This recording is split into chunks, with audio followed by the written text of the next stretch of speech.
Gardening में एक मुसीबत ख़त्म नहीं हो पाती तो दूसरी चालू हो जाती है। अभी मुश्किल से 7 दिन पहले इतनी तेज़ धूप होती थी, टेम्परेचर 52-53 तक पहुंच रहा था। प्लांट लगभग सूखने के ही कगार पर थे। अब बारिश शुरू हुई है तो 5-6 दिन से लगातार बारिश होती ही जा रही है, रुकने का नाम नहीं है। अगर ऐसे ही बारिश होती रही तो प्लांट ओवर वाटरिंग से ख़त्म होंगे। लगातार मिट्टी गीली रहेगी, जिसके कारण जो इनकी जड़ें हैं उनमें फंगस लगने का डर बना रहेगा। तो अगर एक बार प्लांट में फंगस लग गई तो फिर उसको ठीक करना बहुत ही मुश्किल है। लेकिन अगर जैसे ही थोड़ी देर के लिए अगर बारिश बंद हुई है तो कुछ इस पे काम कर लिया जाए तो वो प्रभाव थोड़ा सा कम हो जाता है, फंगस का खतरा कम हो जाता है, कीड़े मकोड़े कम लगते हैं। तो उसी को चीज़ को ध्यान में रखते हुए आज मैं बताने जा रही हूँ एक रेमेडी।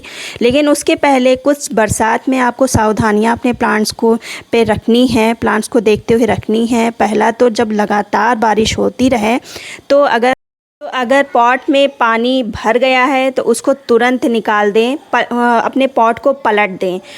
पॉट का ड्रेनेज होल बहुत अच्छे से चेक कर लें, देखें कि पानी निकल रहा है कि नहीं निकल रहा है। और ख़ासकर ये हिबिस्कस हैं, रोज़ हैं, इन सब प्लांट्स में बहुत अच्छे से चेक कर लें इनका ड्रेनेज होल, क्योंकि अगर इनमें पानी ठहरा रह गया तो इन प्लांट्स की जड़ों में बहुत ही जल्दी फंगस लग जाती है। तो इस चीज़ का ध्यान रखें। फिर कैसे वो रेमेडी बनानी है, तो सबसे पहले जो बहुत ही कॉमन है, हर घर में ये करेले पाए जाते हैं तो उनको लेना है। करेले नहीं, इनका जो ऊपर का पील है उसको लेना है। और इन पील में बहुत ही अच्छी मात्रा में मैग्नीशियम, आयरन और कैल्शियम जैसे तत्व पाए जाते हैं। साथ ही साथ ये एंटीऑक्सीडेंट होती है, रोग प्रतिरोधक क्षमता इसमें बहुत ही अधिक होती है। इसके बारे में और कुछ बताने की मुझे ज़रूरत नहीं है, क्योंकि इसके बारे में आप खुद ही अच्छे से जानते होंगे। तो इसको बनाने के लिए मैं भर के 2 ग्लास पानी मैंने लिया है। 2 करेले के ये पील हैं। करेले मीडियम साइज़ के थे, ना ज़्यादा बड़े थे ना ज़्यादा छोटे थे, जो कि मैंने दिखाए थे अभी, वो उसी के ये पील हैं। और 2 ग्लास पानी डाल के हम इसको खूब खौला लेंगे अच्छे से।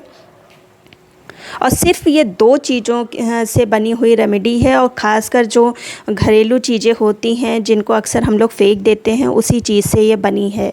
ये है कि समय पर आप इसका प्रयोग करेंगे तो आपको रिज़ल्ट बहुत अच्छा मिलेगा। फिर जब ये खौलने लगे तब इसमें हम 1 चम्मच भर के एक थोड़ी और डालते हैं, चाय पत्ती डालेंगे। चाय पत्ती के गुण भी आप जानते होंगे। और ख़ासकर यहाँ पर मैंने एज ए फर्टिलाइज़र भी लिया है, और साथ ही साथ मिट्टी ये एसिडिक बनाती है। तो इस समय जब लगातार पानी बरस रहा है, पानी निकल रहा है पॉट से, तो मिट्टी की जो क्षमता होती है, गुणवत्ता होती है, वो धीरे धीरे कम होती है। तो इसलिए लिया है। अब देखिए ये बनके तैयार है, और मैंने रात में बनाया था और ये सुबह का टाइम है। तो हालांकि जो करेले के पील थे वो नीचे बैठ गए हैं, लेकिन फिर भी मैं इसको छान रही हूँ, क्योंकि इसका मैं पत्तों पर स्प्रे करूँगी। तो ये हम अच्छे से छान लेंगे, और फिर पत्तों पर स्प्रे करने का तरीका दूसरा है और मिट्टी में डालने का इसका तरीका दूसरा है। तो चलिए फिर चलते हैं छत पर। पानी थोड़ी देर रुका है मेरी तरफ। तो अब देखिए, ये देखिए लगातार बारिश हो रही थी, सारे प्लांट्स मेरे सब गीले हैं, और बस थोड़ी देर के लिए खुला है, और ये देखिए सब जगह गीला ही गीला है। तो अब लग रहा है थोड़ी देर खुला रहेगा। तो ऐसे में हम ये इस प्लांट्स की जड़ों में हम डालेंगे, और इसमें किसी भी तरह का डाइल्यूट मैंने नहीं किया है।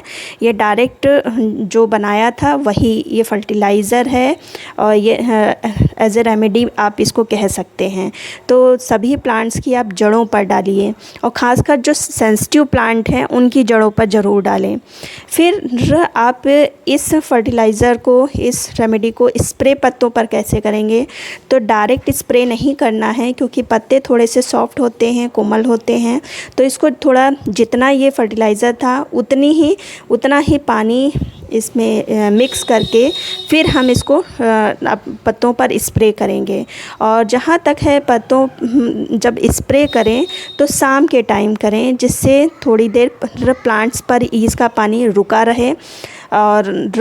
और इस रेमेडी को आप तीसरे या चौथे दिन अपने प्लांट पर डाल सकते हैं। किसी भी तरह का कोई हार्म नहीं होगा, बल्कि कीट पतंगों और फंगस से आपके प्लांट को मुक्ति ही मिलेगी। तो ये चीज़ें आप अपने प्लांट्स पर करके देखिए, आपको ज़रूर लाभ मिलेगा। उम्मीद करती हूँ वीडियो अच्छा लगा होगा। अगर अच्छा लगा है तो एक लाइक कर दीजिए, सब्सक्राइब कर लीजिए। मिलते हैं फिर किसी वीडियो में नई जानकारी के साथ, तब तक की गुड बाय।